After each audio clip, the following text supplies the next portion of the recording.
निवारणं साहणं चरणेच्छरणं दंसननाणचरितं तवाणमाराहणावणिया।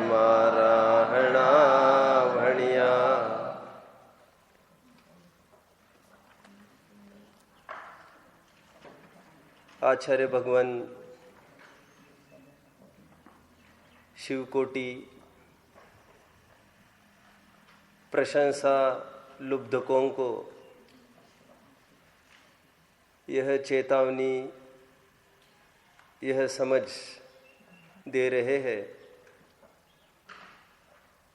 कि क्षणस्थायी, अत्यंत थोड़े काल चलने वाली झूठी प्रशंसा में न उलझकर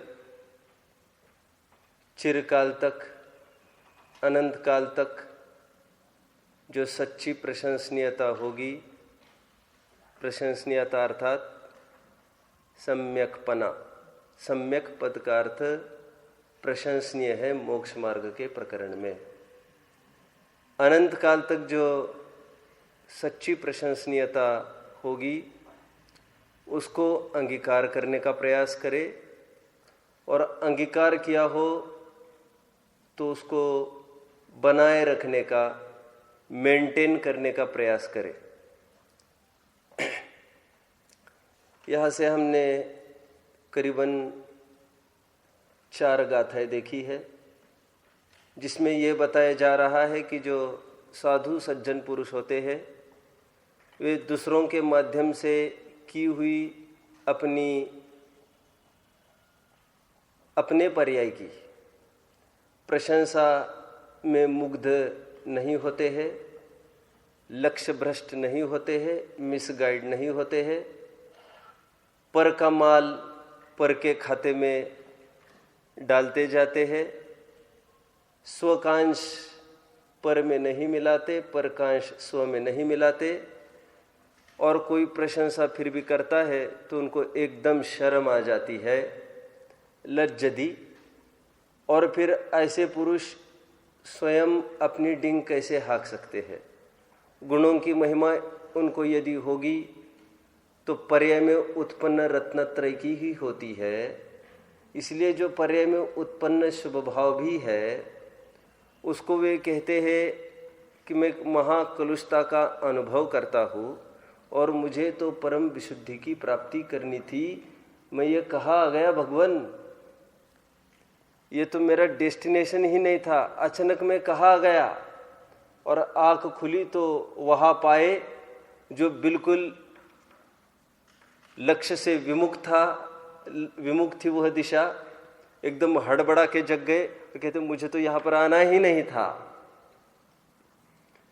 ऐसे जीव अपनी स्वयं की प्रशंसा कैसे कर सकते हैं? नहीं कर सकते। हमने भागों में पढ़ा है मान कषाय कैसे उत्पन्न होती है।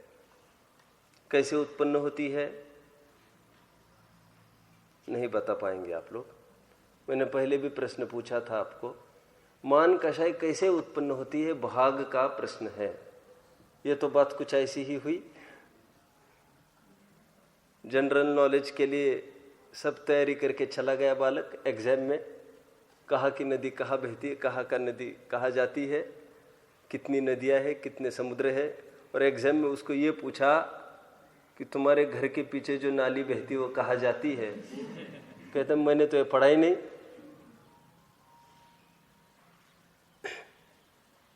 You should try to read beyond the pages। वैसे मैं तो बियॉन्ड द पेजेस का पूछ भी नहीं रहा हूं। मेरा तो इतना ही प्रश्न है, भाग में मान कषाय की उत्पत्ति का कारण क्या लिखा है वहां के शब्दों में? वहां पर यह लिखा है पर द्रव्य में स्वामित्व बुद्धि होना, यह मान कषाय का कारण है, मान कषाय के उत्पत्ति का कारण है। विचार करें हम, प्रत्येक वस्तु का स्वस्वामित्व संबंध अपने से अभिन्न रहने वाले गुणों के ही साथ होता है। देखो थोड़ा विचार करो, आपको बहुत आनंद आएगा। आपको वास्तव में यदि वस्तु स्वरूप समझना है तो आपको बहुत आनंद आएगा। थोड़ा अंग्रेजी का हम आधार लेंगे। अंग्रेजी में ओनर को क्या कहते हैं? मालिक को। ओनर तो मैंने बोल दिया, और एक वर्ड है होल्डर, धारक, प्रॉपर्टी होल्डर। होल्डर ये व्यापक शब्द है, हम ये भी कह सकते हैं he is a degree holder, degree का स्वामी। वहां पर तो ओनर ये शब्द ज्यादा सूट नहीं करेगा, होल्डर ये व्यापक शब्द है। अब मैं ये प्रश्न पूछूं, हु होल्ड्स, ऐसी कौन सी वस्तु है जो संपत्ति को होल्ड करती है? Who is the holder? जो अभिन्न वस्तु है वही तो होल्ड करती है। होल्डर, आत्मा ज्ञान आदि अनंत गुणों को होल्ड करता है। होल्डर अंग्रेजी में, होल्डर मतलब मालिक, स्वामी। अब वैसे हम रोज की भाषा में बोलते हैं मैं इसका मालिक हूं, उसका मालिक हूं, यह भ्रांत कल्पना तो खत्म हो गई। दो वस्तुओं में स्वस्वामित्व संबंध नहीं हो सकता। मैंने कल भी कहा था, ममेदम की भावनाओं को आहूत करके उसकी जलांजलि देकर ही हमको आत्म तत्व की प्राप्ति हो सकती है। व्हाट इज ममेदम? यह मेरा, मम इदम। स्वस्वामित्व संबंध द्रव्य का अपने अनंत गुणों के साथ होता है, उसी के साथ उसकी मालकियत है। पर द्रव्य ख्याल में ही आता है, जो पर ही है उसमें स्वामित्व कैसा? ठीक है, ये हमारे गुलाम है नहीं, ये कुछ धन के गुलाम है। क्या क्या? अगेन अगेन, ये मेरे 10 नौकर नहीं, ये उपचार का कथन है। ये नौकरी आपकी नहीं करते हैं, ये धन की नौकरी करते हैं। कह सेवते नृपतिन, बोलो छंद, आयुष हो तो फटाफट बोलता। राग द्वेष निवृत्तेर निवर्तनाम भवति कृताम अनपेक्षितार्थ वृत्ति कह पुरुषः सेवते नृपतिन। जिसको धन की अपेक्षा नहीं है वो कौन होगा जो राजा की सेवा करना चाहेगा? अर्थात कोई नहीं होगा। और फिर पत्नी की सेवा क्यों करता है बताओ? और फिर बच्चों की सेवा क्यों करता है बताओ? वहां पर तो कुछ पैसा ही नहीं मिलता। इसका मतलब जीव अपने राग की ही सेवा करता है। जब राग खत्म होता है तो कोई बात ही नहीं है। मतलब ये मेरे सेवक है, ये उपचार का कथन, ये तो धन के सेवक है। अभी नेक्स्ट फेज में आइए, ये धन के भी सेवक नहीं है, ये अपने राग के सेवक है। क्योंकि मैंने अभी अभी 1-2 उदाहरण दिए। बीवी बच्चों की सेवा क्यों करता है? वहां पर तो कोई धन नहीं मिलता, वहां पर तो धन लुटा लुटा के सेवा करता है। मान पोषण के पीछे लाखों करोड़ों खर्चा करके क्यों खर्चा करना चाहता है? फिर उसको क्या मिलता है? उसको बस मान कषाय की पूर्ति होती है उसकी, अपने कषाय के पीछे करता है सब। मैंने इतना सारा क्यों खोला? और एकदम परमार्थ का कथन क्या खोल रहा हूं मैं? स्वस्वामित्व संबंध द्रव्य का अपने अनंत गुणों के साथ होता है। और अभिन्न रूप से देखे तो जो अपनी अनन्य पर्याय है राग, उसका स्वामी है वो। आगे बढ़ना है तो जितनी अपनी मालकियत है, जितनी अपनी प्रॉपर्टी है, जितनी अपनी रजिस्ट्री है, अमूर्तिक, अप्रदेश, असंख्यात, बोलो, असंख्यात प्रदेशों का पुंज, प्रसिद्ध ज्ञानादि गुणों का धारी वस्तु आप। ये हमने प्रॉपर्टी अपनी डिफाइन की तो पर वस्तु की तरफ हमारा ध्यान जाता ही नहीं। कर्तृत्व भोक्तृत्व खत्म हो जाता है, स्वस्वामित्व संबंध छूट जाता है। प्रथमानुयोग की घटना है, श्रेणिक के पास बेचने वाला रत्न कंबल बेचने के लिए आया।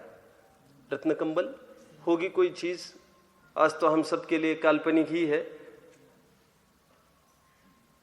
वैसे तो जो रत्न है वे ही काल्पनिक है आज के, ये कोई वे रत्न नहीं है जिसकी चर्चा ग्रंथों में आती है।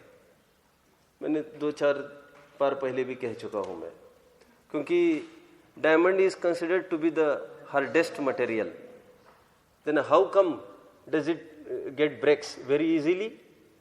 वो कैसे टूटता फूटता है फिर बार बार? इसका मतलब डायमंड कोई चीज होगी, ग्रंथ में जो डायमंड कहना चाहते होंगे वो ये डायमंड नहीं होगा। आइए आपने लौट आइए अपने प्रकरण में। मैं तो क्या कह रहा था वैसे, 9 कंबल, तो रत्न कंबल श्रेणिक के पास गए, बोले ये आपको खरीदना है क्या? है तो बहुत है, अच्छा सुंदर, इसकी कॉस्ट क्या है? और उसकी कॉस्ट इतनी थी कि वो बेर नहीं कर सकता था, अफोर्ड नहीं कर सकता था उसको। बोले इतनी महंगी कौन पहनेगा, कैसे क्या होगा? ठीक है बोले। फिर थोड़ा टाइम बीत गया, पता ये चला वो जितने भी रत्न कंबल थे उसके पास कितने थे? 32। ठीक है, 32 के 32 रत्न कंबल एक जन ने यहां पर खरीदी किए हैं। इतना अचरज हुआ श्रेणिक को, रत्न कंबल यहां पर किसी ने और 32 के 32 खरीदी किए हैं। तो सहज उनको जिज्ञासा जागृत हुई, कौन है ये? कौन था? शालिभद्र।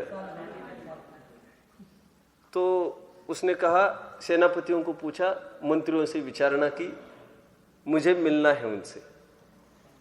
थोड़े दिन बाद ये पता चला कि वे रत्न कंबल भी उसकी पत्नियां नहीं पहनती है, 32 पत्नियां।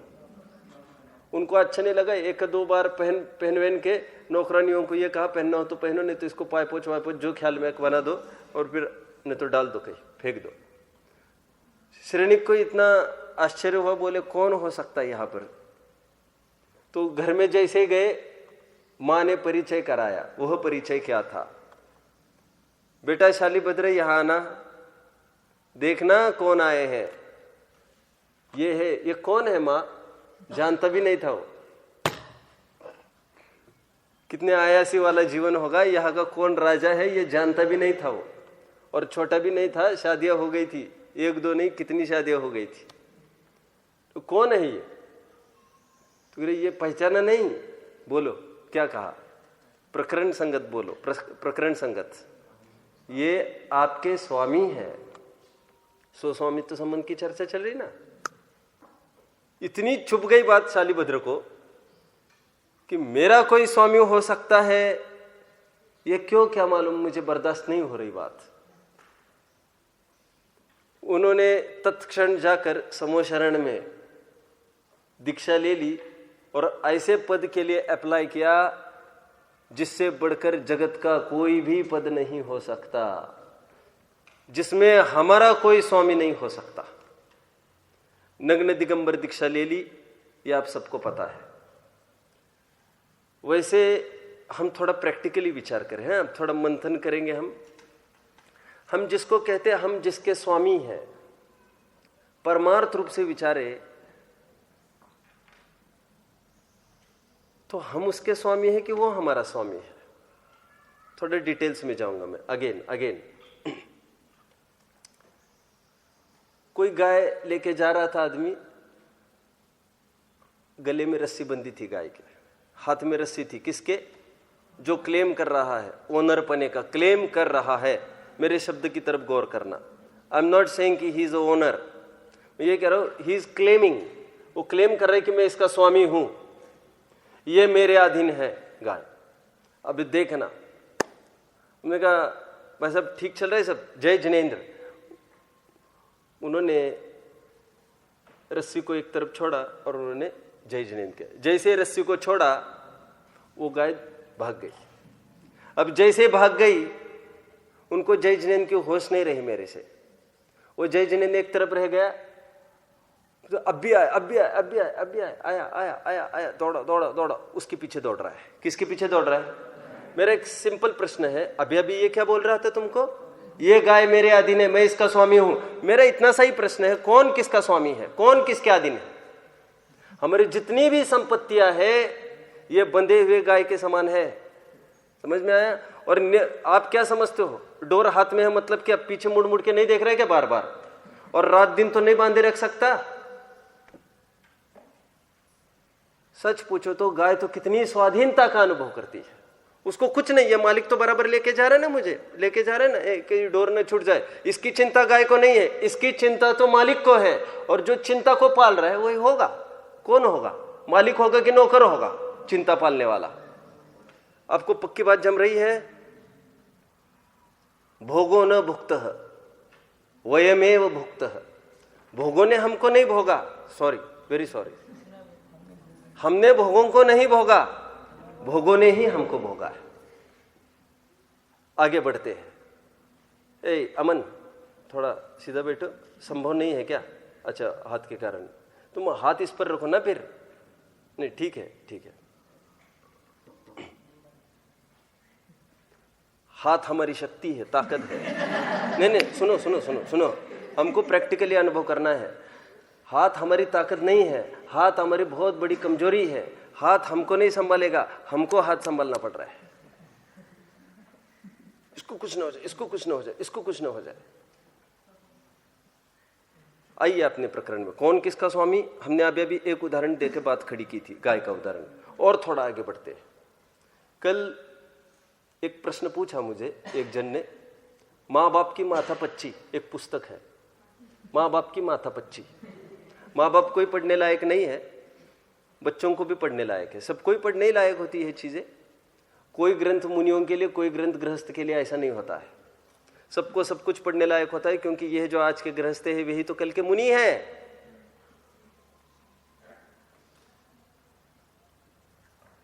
प्रश्न ये वहां पर ये बात आई, व्हाट इज आया? क्या प्रश्न है? व्हाट इज आया? तो वहां पर उत्तर में लिखा है, सेठानी की जो सेठानी हो, शी इज आया। कुछ समझ में आ रहा है आपको? बहुत भारी है समझना आपको। आया हमारे ऊपर हुकूमत चलाती है। पति के साथ भी ढंग से बात नहीं करती वो, आप समझ रहे? पति के साथ भी दो मधुर वचन वो बात नहीं कर सकती, लेकिन नौकरों के साथ बहुत अदब से बात करना पड़ता है। एक दिन नहीं आएंगे, चौपट हो जाएगा आपका पूरा मामला।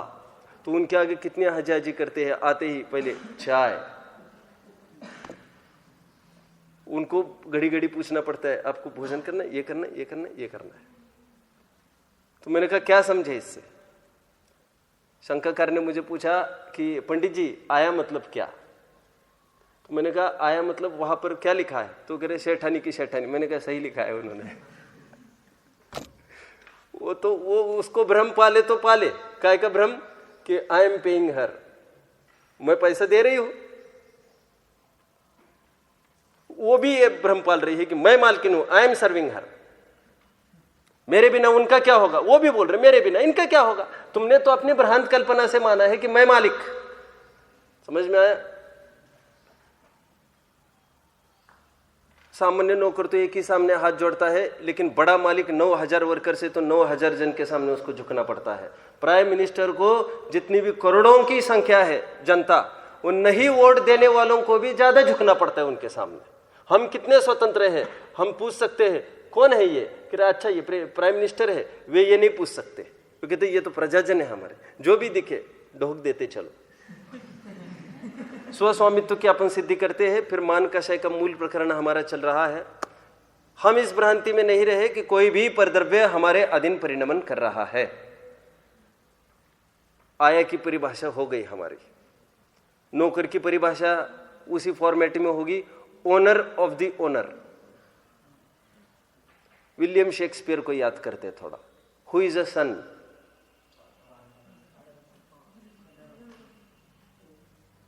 सन is the father of a man, ऐसा उन्होंने एक जगह लिखा है। वो मेरा पुत्र मेरा बाप है, ऐसा लिखा है। क्यों? किसी के सामने ये आदमी नहीं झुका है। आज बच्चे के सामने घोड़ा घोड़ा कर रहा है। घोड़ा घोड़ा समझते हो आप? पहले जमाने में बहुत होता था, आजकल होता करते कि नहीं ये क्या मालूम, लेकिन वैसे नहीं करते होंगे। लेकिन रात दिन तो घोड़ा बनते ही है, गधा बनते ही है, गधा मजूरी तो चलती है। गधा मजूरी तो समझते हो? रात दिन उन्हीं का बोझ हो और फिर उन्हीं की चलेगी पूरी बच्चों की। पापा मम्मी सुनो सुनो, ये कहाँ रखा? तुम जगह पर नहीं रखते, कहाँ रखा ये? मेरा हाथ में लाओ। समझ में आ रहा है? बहुत तकलीफ है। मैं तो यह सिद्ध करना चाहता हूं, हम किसके स्वामी है विचारो जरा। 10 जगह जिसने प्रॉपर्टी जमा कर रखी है, थोड़ी इस इंश्योरेंस में, थोड़ी उस बैंक में, थोड़ी गोल्ड में, थोड़ी डायमंड में, थोड़ी दबाव, क्योंकि ही स्वयं is not secure and sure about the security of the property. उसको यही पता नहीं है कि प्रॉपर्टी की सिक्योरिटी होगी कहां से, कि ये डूब जाएगा तो कम से कम ये सहारा होगा, ये डूब जाएगा तो कम से कम वो सहारा होगा, कहीं ना कहीं कोई ना कोई सहारा देगा। और अंततः तो वो तो चाकरी कर रहा है, हर महीने में खोल के अकाउंट, किसका कहा जाना, किसका कहा जाना, किसका कहा जाना, वो चाकरी कर रहा है बराबर। आप समझ रहे हैं? इसलिए सदा सुखदास जी ने बहुत अच्छी बात लिखी है रत्नकरण सावकाचार में कि प्रॉपर्टी, माँ बाप मतलब प्रॉपर्टी के रखवालदार, सुरक्षित रूप से रक्षा करते हैं प्रॉपर्टी की, भोगते नहीं है, और बराबर सुरक्षित रूप से बच्चों को हैंड ओवर करके हमारा काम हो गया। कौन है माँ बाप मतलब? अरे बोलो बोलो ना, रखवालदार है, बहुत ईमानदार रखवालदार, स्वयं नहीं भोगते, हमारे बच्चे भोगेंगे देकर निकल जाते हैं। निष्कर्ष अभी तक का इतना ही निकला। बाह्य वस्तुओं को लेकर हमारा स्वामित्व डिक्लेयर करना, घोषित करना, इसमें तो परम गुलामी की गंध है। समझ गए? वाणी के कारण मैं महान, तो वाणी का गुलाम मैं बन गया ना।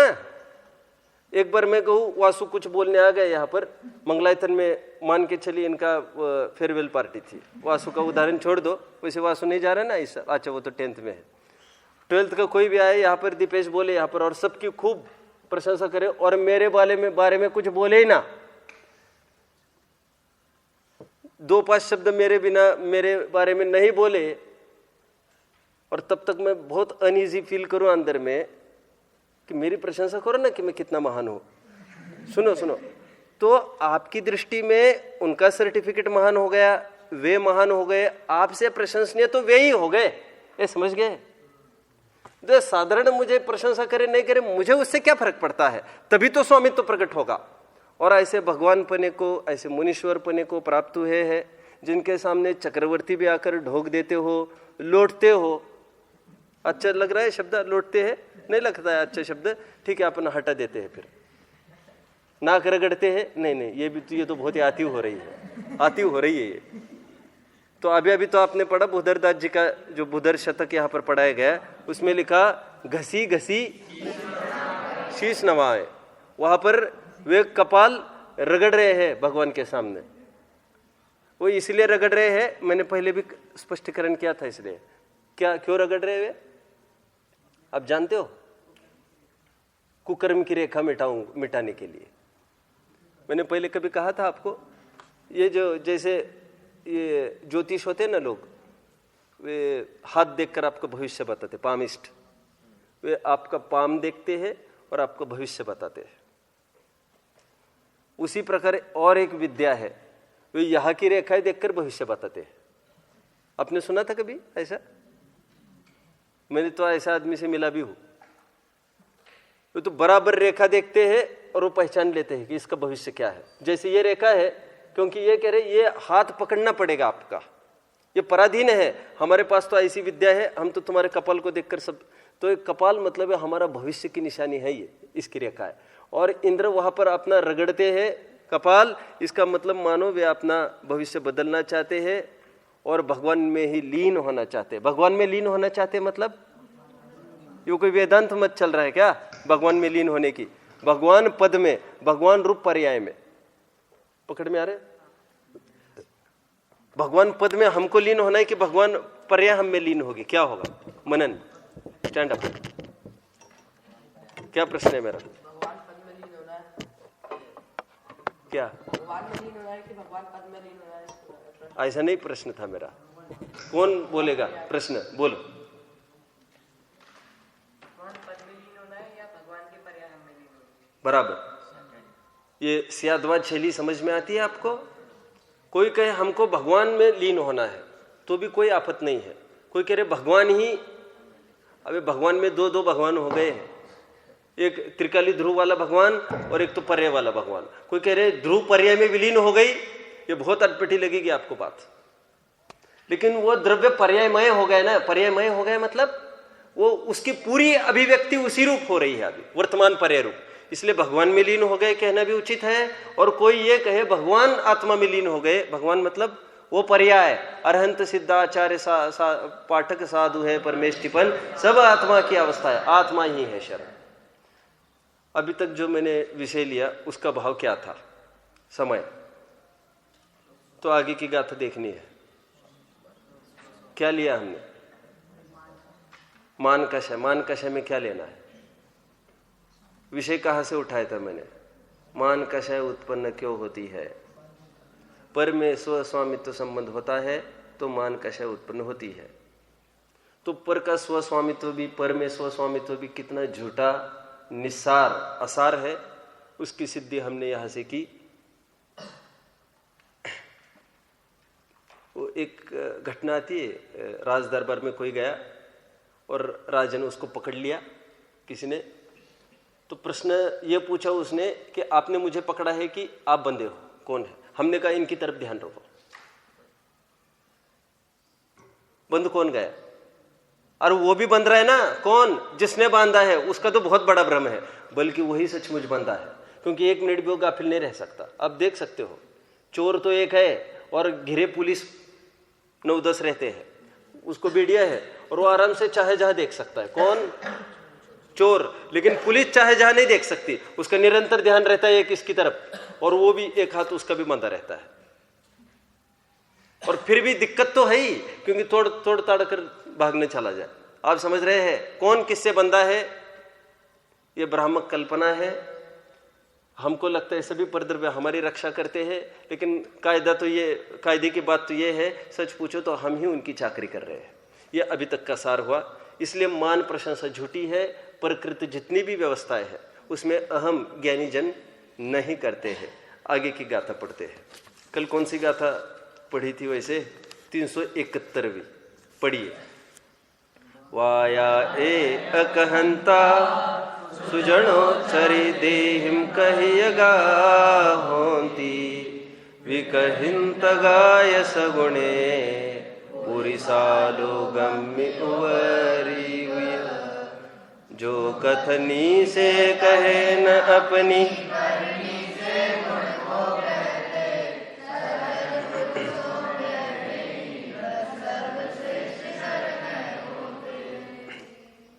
बहुत सुंदर गाथा है। और कल अंतिम मिनट में हमने इसको पढ़ा था और मैंने ये कहा था कि एक कहावत बोली थी, बोलिए। Practice is better than precept.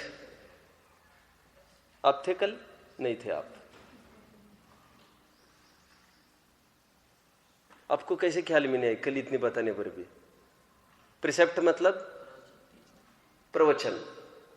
Practice is better than precept मतलब आप वो काम करो, वो उपदेश देने से बहुत अच्छा काम है। बहुत अच्छे से क्या लगाएंगे अपने में, बताओ। जैन धर्म क्या बोलेगा? Practice is better than precept. इसको करेक्ट करो, rectify this statement. Practice itself is precept. क्या बोला मैंने? यही तो बोला जा रहा है यहां पर। बोलो मत, करो। तो बोले कब? करना ही बोलना है। ठीक है, बोलना जरूरी नहीं है मोक्ष मार्ग में। गूंगे भी मुक्ति की प्राप्ति करते हैं। इस पंक्ति को शोधन करो। क्या पंक्ति बोली मैंने? गूंगे भी मुक्ति की प्राप्ति करते हैं। शोधन करो इस लाइन का। गूंगे ही मुक्ति की प्राप्ति करते हैं। गूंगा होना पड़ता है, बहरा लूला लंगड़ा होना पड़ता है। मैं बोलूंगा आपको अच्छा नहीं लगेगा, नहीं बोलूंगा, आप चिंता नहीं करो। लेकिन ये लूला लंगड़ा बहरा गूंगापन जो उत्पन्न हुआ है वो भेद विज्ञान से उत्पन्न हुआ है। उनको आंख खोलने की, वे तो जो अंधे बने हैं वो पाप कर्म के उदय से नहीं बने हैं, ना पुण्य कर्म के उदय से बने हैं। वे तो 100 पुरुषार्थ से ही बने हैं। उनको आंख खोलने की भान ही नहीं है। ये समझ में आता है सबको? असंगी हो गए हैं भगवान, असंगी। मैं अंधे आदि कहूंगा तो बहुत तकलीफ होगी आपको। वासु असंगी हो गए, इसमें किसी को भी तकलीफ नहीं होगी, क्योंकि वास्तव में असंगी हो जाते। कायदे से तो अंधे क्यों, अरे अशरीरी हो जाते हैं तो आंख रहती कहाँ है उनकी, समझ में आया। लेकिन हमारी इतनी तकलीफें हम बर्दाश्त ही नहीं कर सकते, बोली वाणी में भी बर्दाश्त नहीं कर सकते, जबकि रात दिन हम यही भावना बहाते हैं। पहला अर्घ ही ये चढ़ाते हैं, किसका? जन्म जरा मृत्यु विनाश ना आए, वो देह का हमेशा हमेशा के लिए अभाव। कहां तक आए हम? जो पुरुष स्वजनों में अपने गुण वचनों से नहीं कहते परंतु आचरण से कह देते हैं, करके दिखा देते हैं, वे पुरुष लोक में पुरुषों के ऊपर महान होते हैं।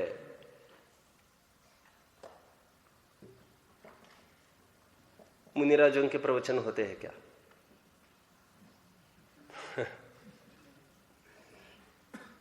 मुनिराजों के प्रवचन कितनी देर होते हैं? कितने बजे? सुबह 8 से 9 जाना। ये तुम कैसी बात करते हो? अपरिवत्थो, अप्रतिबद्ध कहा है मुनियों को चरणान्यक सूचक चूलिका में। बंध के नहीं चलते। अच्छा, बंध के नहीं चलते। अरे हम तो ये कह रहे 24 घंटे प्रवचन चलते हैं मुनियों के। अरे तुम गाथा नहीं समझते क्या? मुनि के प्रवचन कब होंगे? चल रहे हैं, जाओ अभी इस समय में ऑल टाइम 24 घंटे चल रहे हैं। अरे प्रवचन की परिभाषा क्या कर रहे हैं यहां पर? बोल के नहीं, करके दिखाते हैं। आपको बहुत तकलीफ होगी, आप प्रवचन मतलब यही समझ रहे हो ना, वाणी। और अब मैंने थोड़ा सा समझाया तो फिर आप क्या समझने लग गए? प्रवचन मतलब ये काय। लेकिन अभी भी आप गलत ही खड़े हो। प्रवचन का एक अर्थ धवल ग्रंथ में बोलो रत्नत्रय किया है। और मैं आपको पूछूं, वचन कौन से गुण की पर्याय है? प्रवचन कौन से गुण की पर्याय है? आप कल्पना भी नहीं कर सकते। श्रद्धा ज्ञान चारित्र की पर्याय है। प्रवचन के लगभग 10 एक अर्थ किए हैं धवल ग्रंथ के प्रारंभ में। वहां पर प्रवचन का एक अर्थ क्या? रत्नत्रय। भगवान रत्नत्रय को प्राप्त हुए, प्रवचन को प्राप्त हुए। इसको कहते हैं कारण का कार्य में उपचार। कौन मुझे समझाएगा अच्छे से? ए भैया तुम एक्टिव नहीं बैठे हो, आपको कुछ मतलब भी नहीं है ऐसा लग रहा है क्लास में। अब ये यदि भेष उतारा जाए ना आपका, तो कोई नहीं पहचानेगा कि आप मंगलारती हो। यहां पर ध्यान दो सब। मैं क्या कह रहा था? बोलो चिन्मय, बोलो। मैंने अभी क्या बोला? क्या अर्थ बताया? रत्नत्रय। मैं ही बोल रहा हूं रत्नत्रय। तो मैंने कौन सा नियम बताया? ये कारण का कार्य में उपचार। आपको बहुत तकलीफ हो रही होगी, लेकिन मैं एकदम ढीली कर देता हूं बात को। क्यों? हमें जो भेद विज्ञान होता है उसको भाव श्रुत नहीं कहते हैं क्या? तो श्रुत तो इसको कहते हैं कायदे से। तो श्रुत इसको कहते तो उसको भी श्रुत कहने लग गए, हमारी निर्मल पर्य को। उसी प्रकार इसको प्रवचन कहते हैं, तो हमारी रत्नत्रय की परिणति को प्रवचन क्यों नहीं कह सकते? ये पकड़ में आया? अमन पकड़ में आ रहा है? ये नहीं कहना मुनिराज के प्रवचन नहीं होते। हाँ, लेकिन नियत समय पर नहीं ही होते।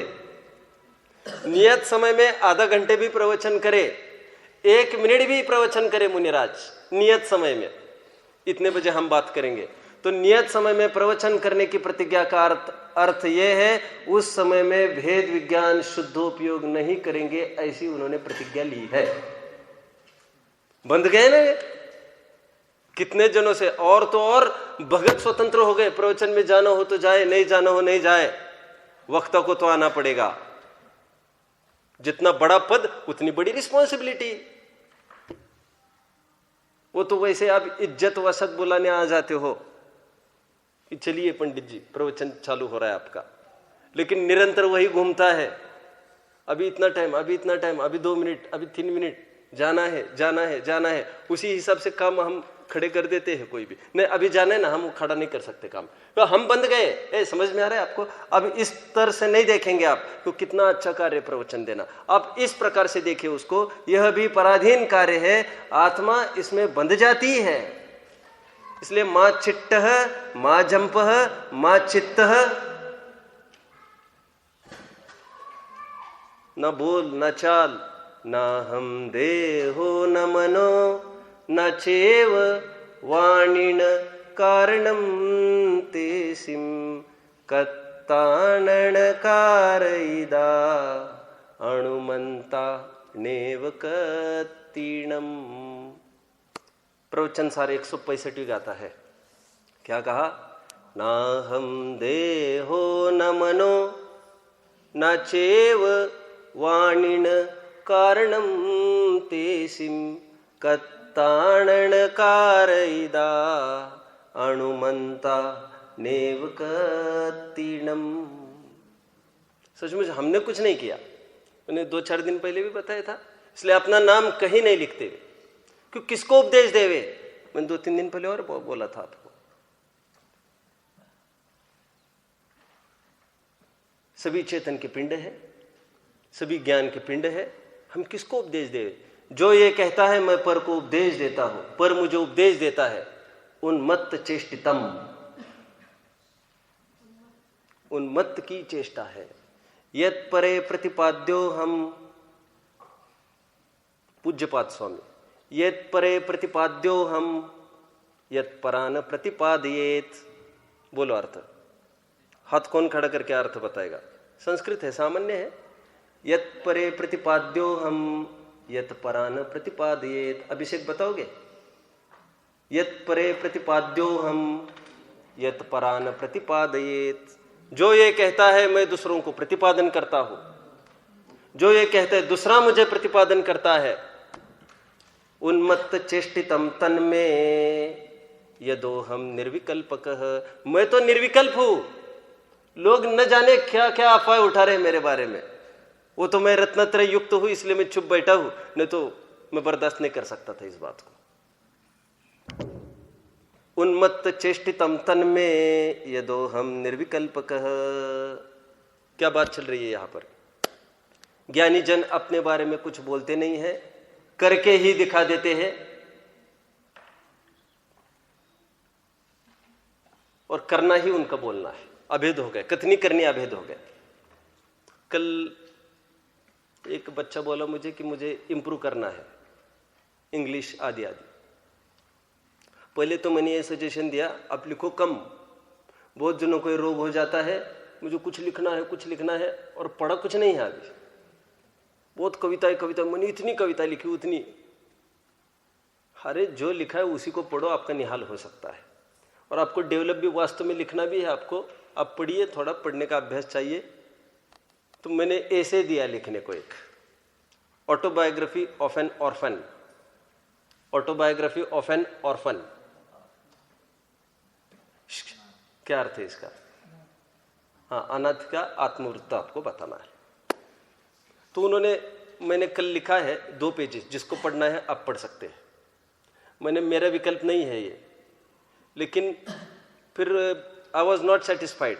उन्होंने जो लिखा वो आत्मवृत्त में उससे सेटिस्फाइड नहीं हुआ। तो मैंने कहा मैं लिख कर दिखाता हूँ। और मैंने कहा मैं 10 टॉपिक्स दूंगा, फिर मैं भी 10 टॉपिक। कह रही ये क्या टॉपिक है?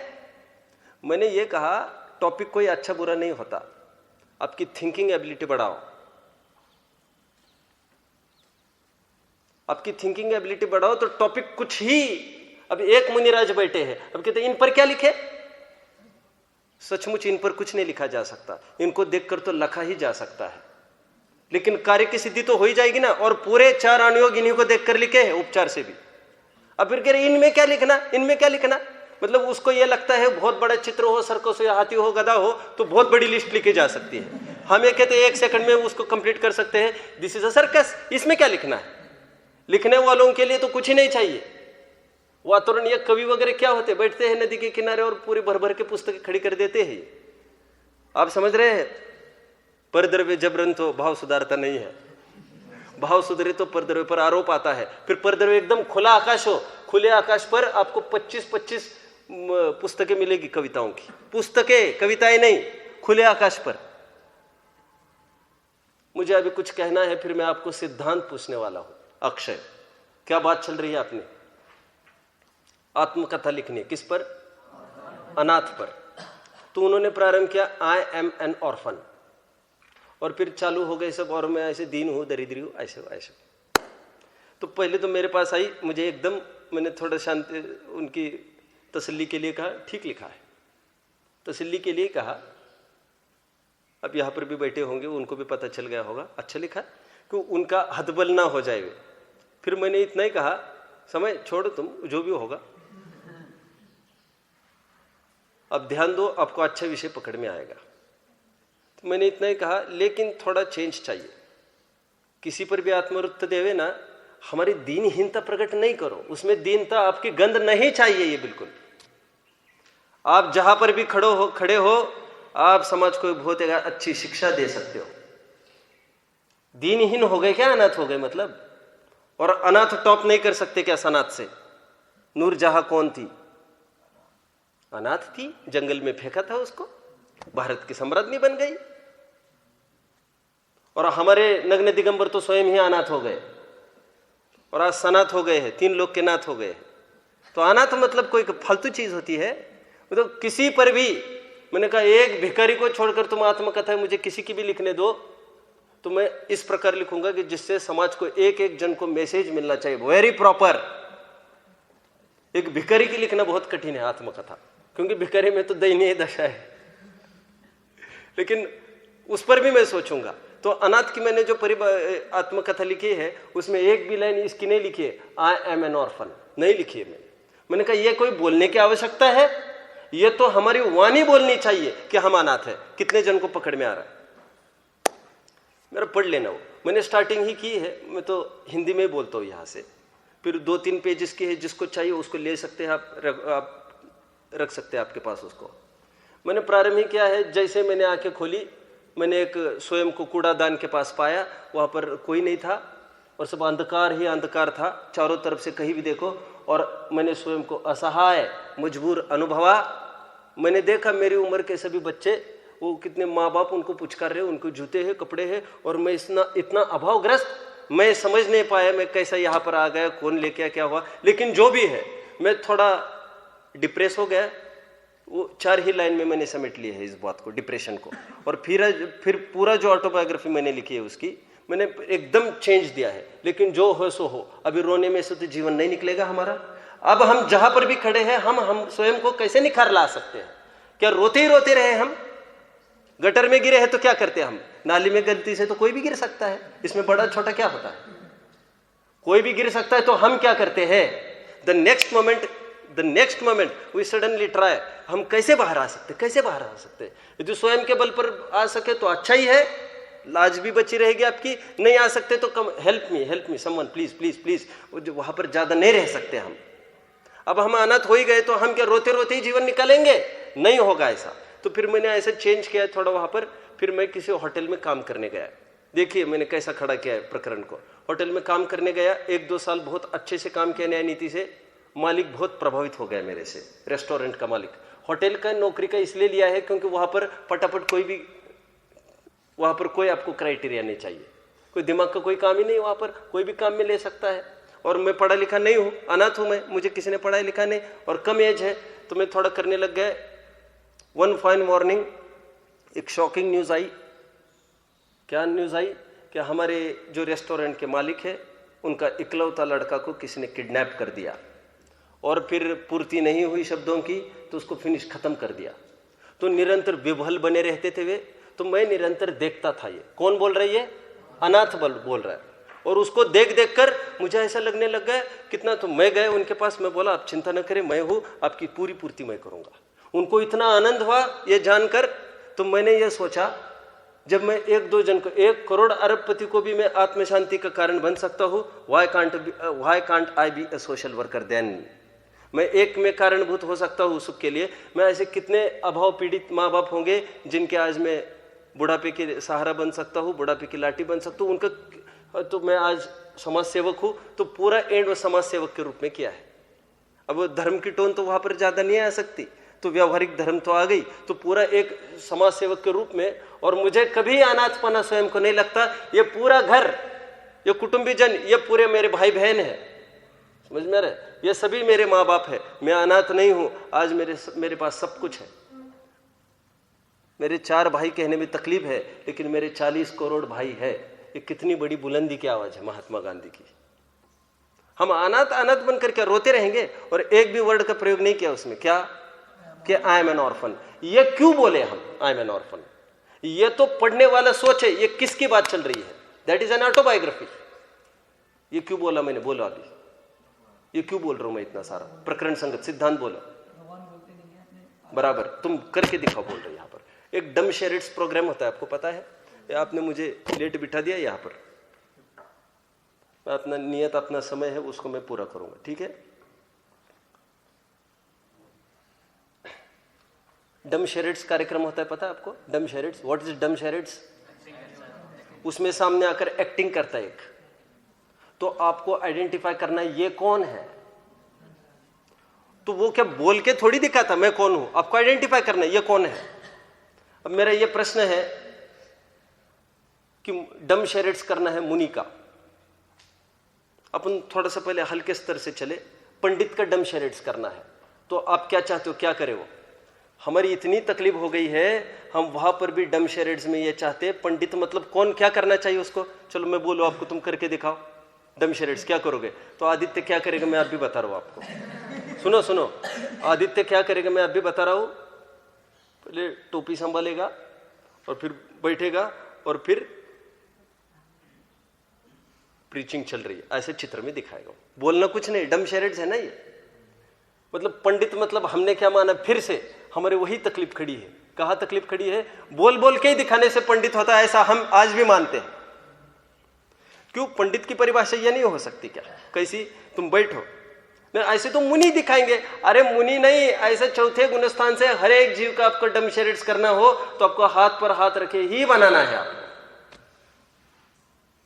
क्योंकि जिसको वह अभिष्ट मानते हैं वही कला वहां पर डाल दो। यो जानति सो पंडिता पाषाणेषु यथा हेम, बोलो पाषाणेषु यथा हेम, दुग्ध मध्ये यथा घृतम, तिल मध्ये यथा तैलम, यथा क्या, इस देह में उसी प्रकार रहता है, और ऐसे आत्मा को जो देख लेता है वही पंडित है। क्या चार बातें कही? पाषाणेषु यथा हेम, दुग्ध मध्ये यथा घृतम, जिस प्रकार पाषाण में सोना तो है ही शक्ति रूप से, घी में दूध में घी तो है ही, तिल में तेल है ही।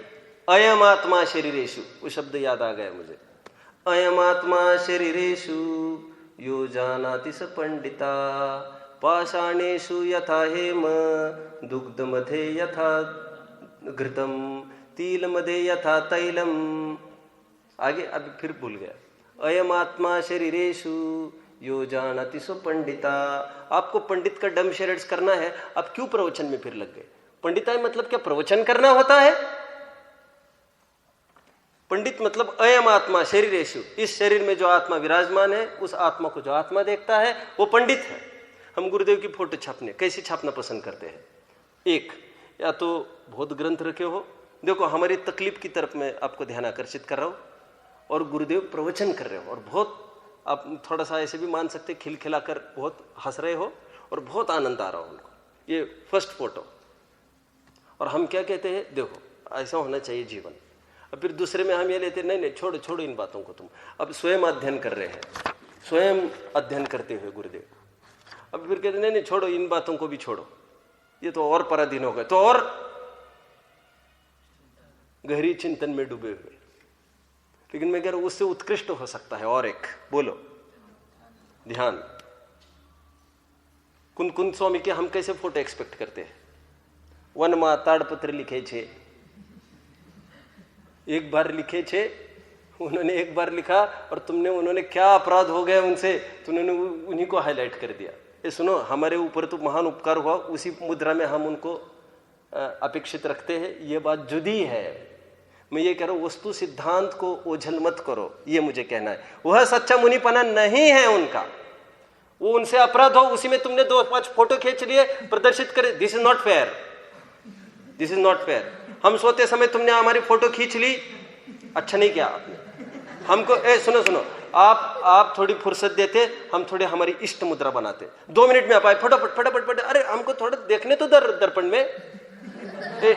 आप वस्तु स्वरूप समझ रहे सक्षम, मैं क्या कहना चाहता हूं, ये पूछा जाता उनको, आपकी फोटो खींच रहे हैं, तो 1 सेकंड में कुन स्वामी कहते इसको हटाने दो, इस सबको, तोरी सकल जगदंद फंद अब नहीं जाता, 1 मिनट, हाँ करो। लेकिन सुनो, लेकिन ऐसे में तो एक मैनिपुलेशन हो जाएगा, दिखावट हो जाएगी, कृत्रिमता आ जाएगी। क्या ही अच्छा हो, उनका जीवन ही सुरभ हो, उनको आंखें खोलने की फुर्सत न हो, और फोटोग्राफर को ये फोटो खींच लो कहने की भी फुर्सत ना हो, और ना खींचो, हम में नहीं चलता, मर्यादा का उल्लंघन है, फला होता है, ठिकाना होता है, कुछ नहीं, तुमको जो दिखता है कर लो। फोटो खींच रहे ना केवल ज्ञानी निरंतर, अब वो किस किस को रोके, अब समझ रहे। मैं ये सब कहकर इतना ही सिद्ध करना चाहता हूं। क्या सिद्ध करना चाहता हूं? हमारे जीवन बोलता है, भगवान की भी दिव्य ध्वनि बोलो ओढ़ तालू से नहीं होती है। यह भी एक सिद्धांत है, यह भी एक बताने का एक तरीका है कि वे बोलते यहां से नहीं है, वे सर्वांग से बोलते हैं। मुनि भगवंत भी आपको बोलते दिखते मुंह से है, वे भी बोलते तो सर्वांग से है। इसलिए मैंने थोड़ी देर पहले कहा था उनके 24 घंटे प्रवचन चलते हैं। अब कभी भी जाओ प्रवचन, लेकिन कान से नहीं, आपको कहां से सुनना ये भी आपको पता होना चाहिए, ठीक है। आपको देखने की तो टेक्निक आप ही के पास चाहिए। वो डमरू वाला आता था बजाने, 50 पैसे में गुड्डा गुड्डी का खेल दिखाता था, नहीं दिख रहा है, मूर्ख एक आंख बंद कर, अब दिख रहा है। अब देखने की तो टेक्निक आपके पास चाहिए, वे सब दिखा रहे हैं। प्रकृति हमको, मैंने 2-4 दिन पहले कहा था, प्रकृति भी एक खुली पुस्तक है, वो हमको दिखा रही है एक एक एक्टिविटीज के माध्यम से। हम देखो, जिसकी ताकत हो देख लो। वही जंगल के बाहर एक घर है, वही जुआ खेलने वाले ये समझ रहा है कि यहाँ पर जुआ अच्छे से खेला जा सकता है, वे विचार ये समझ रहे यहाँ पर वे विचार अच्छा हो सकता है, और ज्ञानी ये समझ रहा है यहाँ पर आत्मसाधना अच्छी हो सकती है। वो तो देखने का नजरिया है आपका। ये बहुत अच्छी बात कह रहे हैं, हमारे रग रग से जैनत्व प्रकाशित हो, मंगलार्थी पना। मुझे एक जन ने आकर कहा, ये बच्चे भोजन करते समय बात करते हैं, आप समझाना इनको थोड़ा। मैंने समझा दिया वैसे अभी आपको।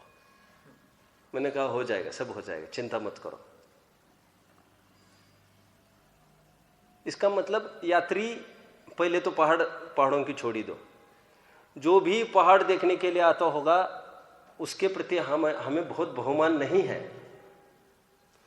मंगलायतन का वो एक पर्यार्थिकने का विषय है, द्रव्यार्थिकने का विषय ये है, ये सभा। हाँ, शोभा के लिए कोई आता हो तो क्या दिक्कत है? दिक्कत ये है सभाएं छोड़कर वो वही देखता रहेगा, आपको सुहाएगा क्या? समझ में आता है आपको? मुझे ये कहना है कि आपका भोजनशाला में आप हर एक एक्टिविटीज करते हो, आप किसी के नियंत्रण से मत करो।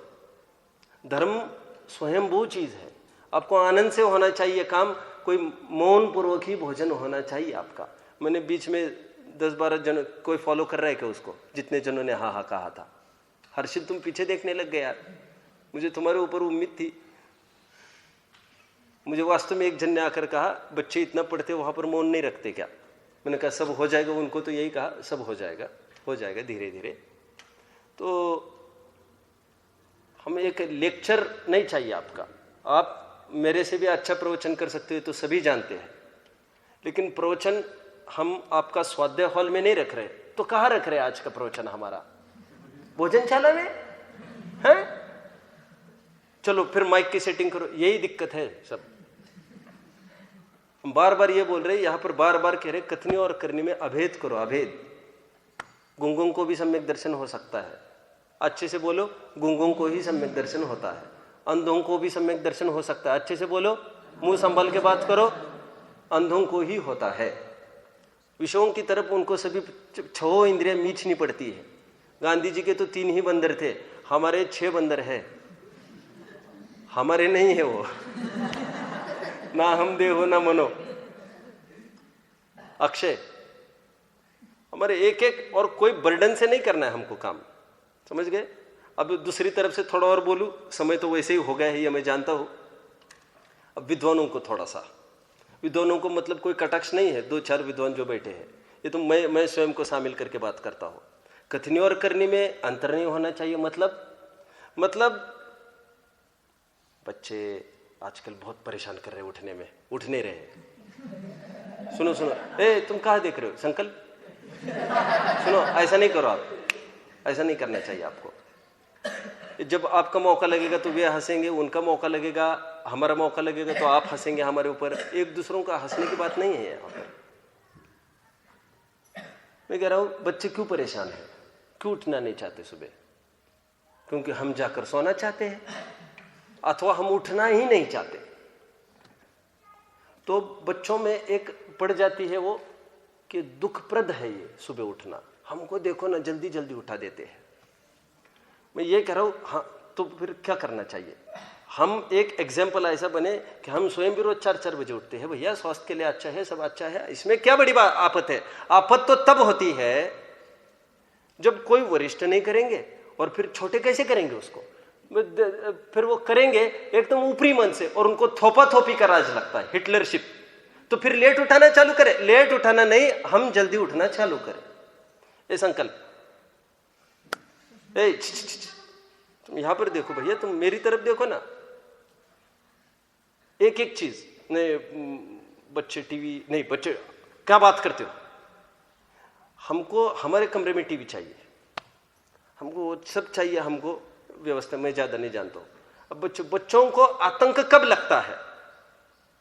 मैं इसलिए कह रहा हूं क्योंकि आप कल के अध्यापक होंगे, इसलिए आपको भी कह रहा हूं। बच्चे हमको देख देख कर सीखते हैं एक एक चीज। मैं आज तक लैपटॉप चालू करना भी नहीं जानता, सचमुच। मैं तो इतना ही सीख गए हूं इसको चालू करना, इतना ही राग पाला है मैंने यहां आकर। ये कह रहा हूं मैं। अभी एक हुआ एक जगह, मैं आपको सच्ची बात बताऊं। वहां पर सभी बच्चे एक प्रकार से एक रिबेल बनकर उन्होंने बात रखी, हम मोबाइल क्यों नहीं रख सकते हमारे पास, हम लैपटॉप क्यों नहीं रख सकते हमारे पास? तो उन्होंने इतना ही कहा, मैं नाम नहीं बताऊंगा, सब बहुत तकलीफ है। कह रहे नहीं साहब, वो त्यागी वर्ग ये कहते नहीं रखना। कह रहे त्यागी बनकर वे दिन भर लैपटॉप के सामने बैठे रहते, हम क्या करें? हम उनको पूछेंगे, क्या पूछेंगे आप उनको? आप समझ रहे हो मेरी बात को? कुछ उसमें कोई मिथ्या तो होता होगा। अरे मुझे तो ये कहना है, हम बच्चों को नहीं रोक लगा सकेंगे वहां पर, और बच्चों को फिर एकदम जेल लगेगी। तो जेल लगाने के लिए हमको नियमों में बदलाव नहीं करना है, हमको हम में बदलाव करना था। वो समझ गए? कथनी और करनी में कुछ भी अंतर नहीं ही होना चाहिए। और हमको तो ये विचार करना, विद्यार्थियों के विचार करना, गुरुजन भले ही नहीं कर पा रही है, होगी उनकी कोई अपनी व्यक्तिगत समस्या, लेकिन हमारी उम्र तो अभी खूब मेहनत करने की। आप समझ रहे? दोषारोपण के लिए कोई भी बात यदि कोई लेता हो तो उससे बड़ा अभागा कोई भी नहीं होगा। ठीक है? मैं इसलिए आपको कहते रहता हूं, मैं भी आपसे बहुत शिक्षा लेता रहता हूं। मैं परसों एक दिन कहा था, 2 विद्यार्थियों का मिलन ही देखता हूं मैं इसको, क्योंकि आप भी विद्यार्थी, हम भी विद्यार्थी, हम भी विद्या के ही अर्जन वाले हैं, हम भी विद्या ही हमारा उद्देश्य है। ये तो एक विद्यार्थी ऊपर बैठता है, नीचे बैठते, उससे कोई फर्क नहीं पड़ता। आप भी हमको बहुत बात सिखाते हो। मैं कहता हूं ना, जब भी मैं आपको सुनता हूं, ये आप भक्ति भाव से चलता रहता है ना, बड़ी बड़ी आवाज में, इतना मन विभोर हो जाता है। बड़े से बड़ा पंडित भी हमको वैसा वैराग्य उत्पन्न नहीं करा सकता, सचमुच नहीं करा सकता। आपकी एक्टिविटीज देखते हैं, यहाँ पर नाटक वगैरह जो आप करते हैं मेहनत कर करके, हम हिल जाते हैं अंदर से। हम ये सोचते हैं कि बच्चों की कैसी ये है, और फिर लगता है, लेकिन एक व्यवस्था है कि प्रवचन कोई करेगा और बाकी बैठेंगे, ये तो व्यवस्था है, इससे कोई बड़प्पन और बाकी के सब छोटे हो गए ऐसा नहीं होता है। करनी ही हमारी कथनी है, दूसरा हमको कुछ नहीं कहना है। इसलिए बड़े बड़े जो व्यक्ति होते हैं वे अपने बारे में कुछ भी जस्टिफिकेशन, आपको कुछ कहना है, कुछ नहीं। अरे श्रीपाल कुछ तो बोलो, कुछ नहीं भी मैं बोल के दिखा रहा हूं, ये मेरी कमजोरी है। ये उनको कुछ नहीं, इतना भी बोलने की दरकार नहीं है। सब पता चल जाएगा थोड़ी देर में, पुलिस की गाड़ी आएगी 4-5 भर के, सब पता चल जाएगा, इनको ठिकाने आ जाएंगे। अभी हम कुछ नहीं बोलेंगे। लोक में होता है कि नहीं? जेल में लेके जा रहे, ऊपर से फोन आया, आप कुछ तो बोलो, ऊपर से फोन आएगा, तुम रुक जाओ, ऊपर से फोन आया पीएम का, छोड़ दो, हो गए ना सब ठीक। तो इनको भी भरोसा है, पुण्य पाप कर सब ऊपर से सब नियंत्रित है, कोई नियंता नहीं है इस विश्व का। और नियंता नाम की कोई चीज होगी, कंट्रोलर, तो कर्म ही है, सब हो जाएगा। ऊपर से गाड़ी आ रही है, ये आप सब समझ रहे हैं। कथनी ही हमारी करनी है। इसलिए बाह्य जो हमारे पास प्लस पॉइंट्स है उसको लेकर क्या बखान करना, वो तो हमारे दुर्गुण में ही कारणभूत है। ओम नमः।